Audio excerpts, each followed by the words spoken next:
Welcome to the Get Published podcast, sponsored by Brodie Consulting Group. To get more information about our publishing and coaching services, go to getpublishedpodcast.com. Hello, I am Paul Brodie, and thank you for joining us for another episode of the Get Published podcast, where we help authors get published with a proven system that works. Today, we're being joined by Katy Tynan, author of How Did I Not See This Coming? Katy, welcome to the show. Thank you so much. It's great to be here. Are you ready to get started? I am. Excellent. Question number 1. What is the one piece of advice that you would give to a first-time author who is currently writing their book? Well, typically, first-time authors are really nervous about whether or not their book is going to get published. And so they spend a lot of time in this sort of back and forth of, should I write the book? Should I get a publisher? Should I do this? Should I do that? And it can be really nerve-wracking. But the reality is, in today's marketplace, if you have something to say and you have good enough writing skills to put it out there, you will find a way to get published, whether that's with a traditional publisher, whether that's self-publishing, whether that's some hybrid of the two. All of those options exist. So my best advice is don't worry so much and don't feel like you can't just write if you have something to say, but spend more time making sure that what you have to say is meaningful and well written so that you can get your best work out there. Yeah, absolutely. I'm a firm believer that every single person has a story in them. And that's the biggest thing, is just sharing that story and connecting with the reader. It's not about having everything perfect. It's just about making that connection. Because as you say, every single person has a story in them. That is true. What do you feel is the hardest part about getting published? To be honest, the hardest part is actually, for me anyway, doing the writing. You can have a wonderful idea and you still have to sit down and organize your thoughts and produce something that is ultimately going to get published. There's some challenges with the publishing process itself, and I've been published both ways. So I self-published a book. I've also had books published by traditional publishers. So I sort of run the gamut, and I will say that it is always a challenge, and the challenges are not always what you expect. But truly, the hardest part is creating the content in the first place so that you can find the right publishing opportunity, find the right publisher, and get through the rest of the process. Yeah, it's one thing I always say about publishing. There's nothing that difficult, but it's just so many tedious little moving parts when you have a launch, from the publishing process, from the marketing process, and just having all those different systems in place. It is, and I will say, so my very first book that I published, which is called Survive Your Promotion, I wrote and self-published, and I did everything. So I wrote the book, I did the interior layout, I did the cover design, I did hire someone to proofread and edit it because I felt like that was sort of beyond me. But I did the marketing plan, I did all of the marketing, I put the book out there.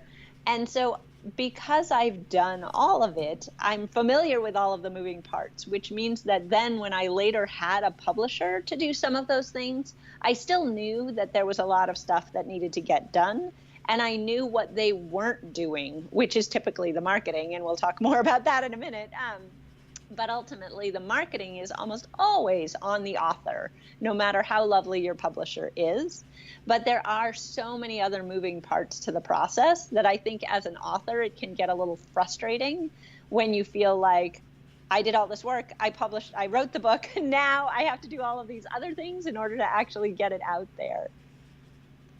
Yeah, and that's one of the things too, when you even if you go through a traditional publisher, I think that's one of the biggest surprises, is that many of them, with the exception of probably Penguin and Random House, every other publisher expects you to do the lion's share of the marketing. And I think that's one thing a lot of people don't tend to realize when they go the traditional published route. Yeah, and it's something, I think, to go back to the first question about what piece of advice I would give a first-time author, I think the biggest surprise to people is learning to think like a publisher, which you need to do, whether you're self-publishing or whether you're working with a publisher. You need to understand what they are thinking about when they're publishing a book. So to them, every book is like a tiny startup.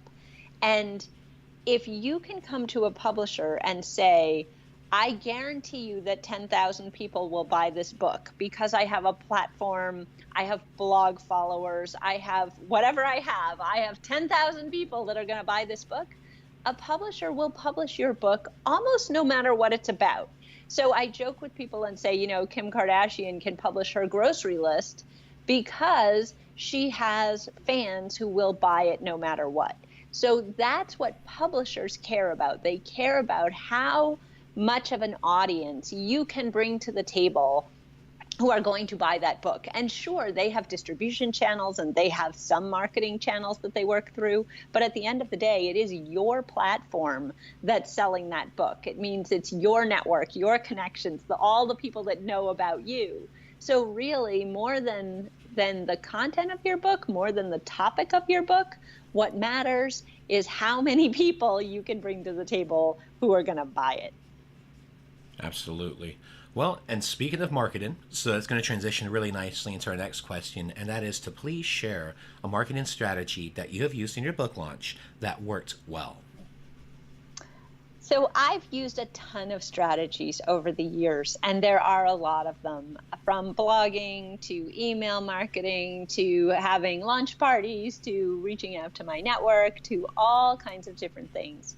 And I'll say two things about this. First of all, the marketing strategy that works the best is being consistent and connected to the people who want to buy your book. So for me, I write about management. I write nonfiction and I write about business and management with a side order of career development. That's really my sweet spot, which means I have to spend a lot of time, and I do spend a lot of time, speaking and going to groups, whether it's networking groups or all kinds of different industry associations or anybody basically that will sit in a room and listen to me.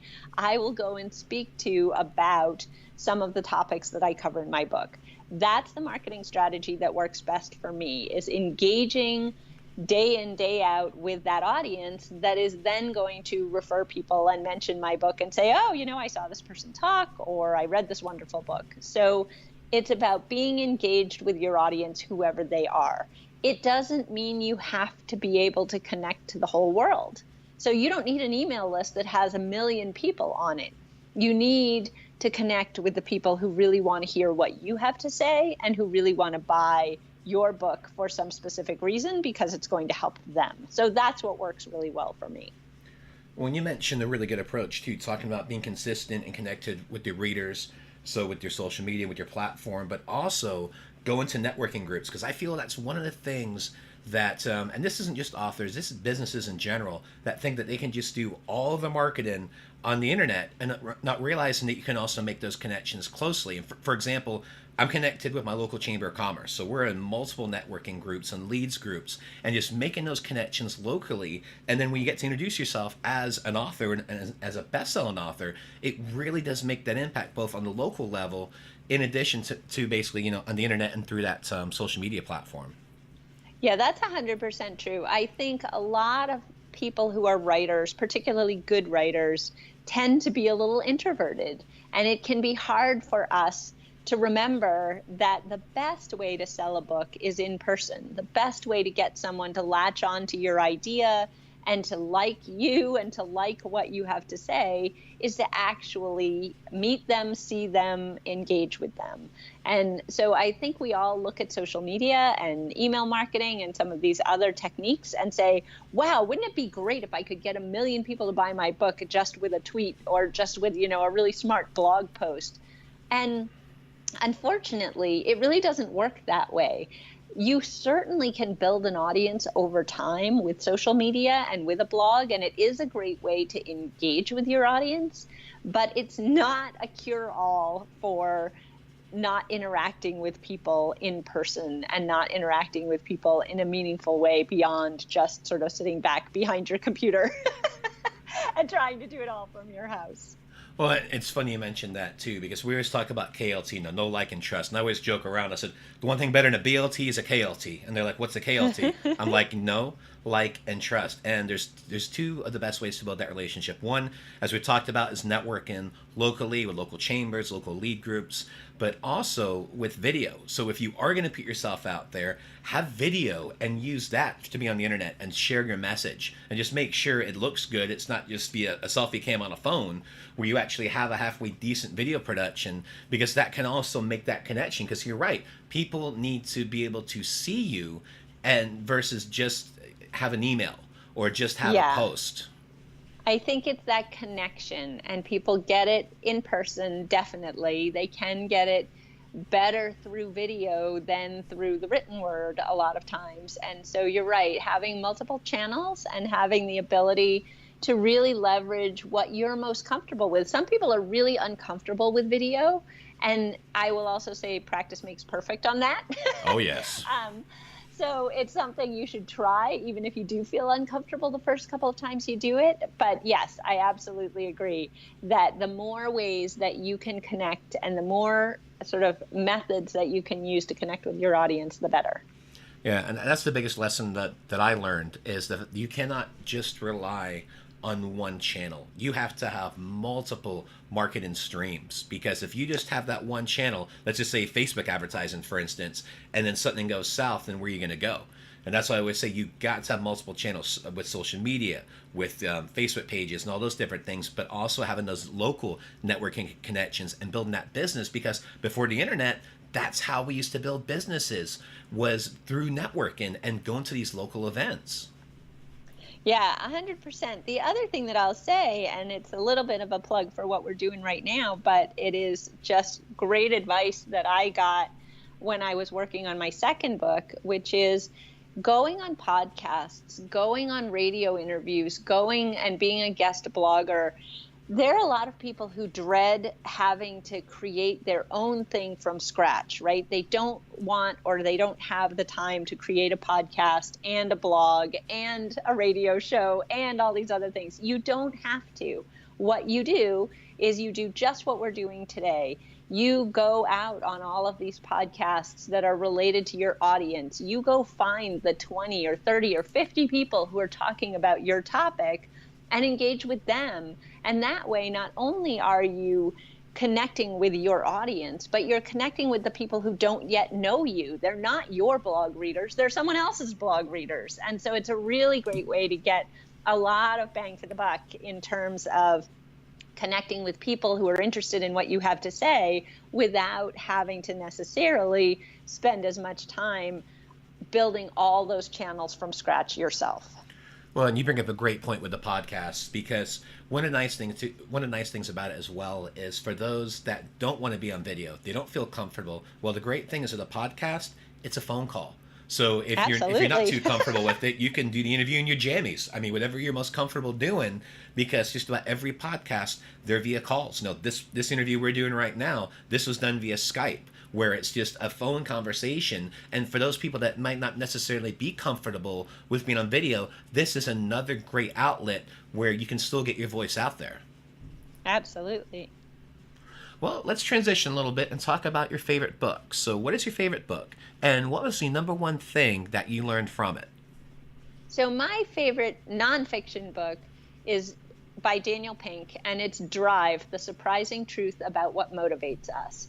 And I love this book for two reasons. First of all, as a writer, I look up to Daniel Pink. He writes really interesting, compelling stuff in a very readable, lighthearted way. So he's talking about research, and he's talking about motivation and creativity and all of these things that are of interest to those of us who are interested in management and motivation and leadership. But he's doing it in such a readable way and telling stories, which goes back to something that you mentioned at the beginning of the podcast. Telling stories is a powerful, powerful way to get people to connect with what you have to say. So that is why I love that book. And I also, as a creative person, get a lot out of it from the standpoint of understanding my own motivation. So creative work is not motivated like repetitive work is. And so you have to understand that if you're being a writer or doing something creative, you need to know that some days you're not going to feel like it. And some days you're just not going to want to do it. And also, you're not going to want to work like a machine. You're not going to want to work 8 hours a day sitting in front of your keyboard. So that's one of my favorite books. It's Daniel Pink's Drive, The Surprising Truth About What Motivates Us. And if you don't want to read the whole book, you can just go watch his TED Talk, which is also fantastic. I'm going to make a note of that. You just said two of my favorite words, TED Talk. Yep. Excellent. Yep. I made my notes as well. I want to check that out because I've heard about that book several times, and the people I've talked to just rave about it. Yeah, it's a really, really good one. And for a final question, what is your favorite quote and why? So this is a little obscure one, but I like it, and I quote it regularly to people who are struggling with what they want to do with their lives, or struggling, feeling like they don't know what they're supposed to be doing. And I feel that way sometimes. So this is by a poet. His name is Rainer Maria Rilke. And I'm only going to read you the first part of the quote, and there's more of it. But the first part, which is what really matters, is be patient towards all that is unsolved in your heart, and try to love the questions themselves, like locked rooms and like books that are written in a foreign language. And the reason I love this quote, and the reason I come back to it time after time, is you're never going to have all the answers. We live in this life, it's a little philosophical, where we don't always know what's next. We can't use our crystal ball to know whether we're going to be a best-selling author, or whether the book we write is going to hit the top of the charts, or whether the work that we're doing is the right work. But I love the idea of loving the questions themselves and really just living in that moment of not being certain, but being able to move forward and enjoy life, even though we don't know everything there is to know. That's a great quote.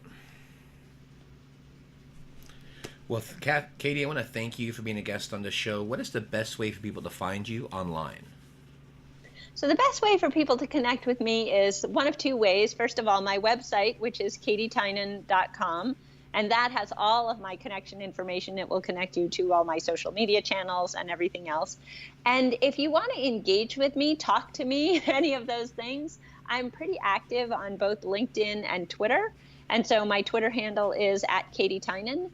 And I just love it when people reach out to me. If you have questions, if you have ideas, if you want to know how I did anything that I've done, I am really happy to help. And I want people to know that this process of publishing is totally doable. If you want to publish a book, if you want to have a book on your shelf that has your name on it, you can do that.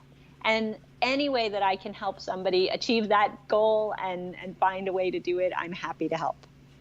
Well, Katy, thank you once again for being a guest on the show, and I wish you all the best in your author journey ahead. Thank you so much. Thanks again for joining us today. To learn more about how to get your book published with a proven system that works, grab a free copy of my book at getpublishedpodcast.com.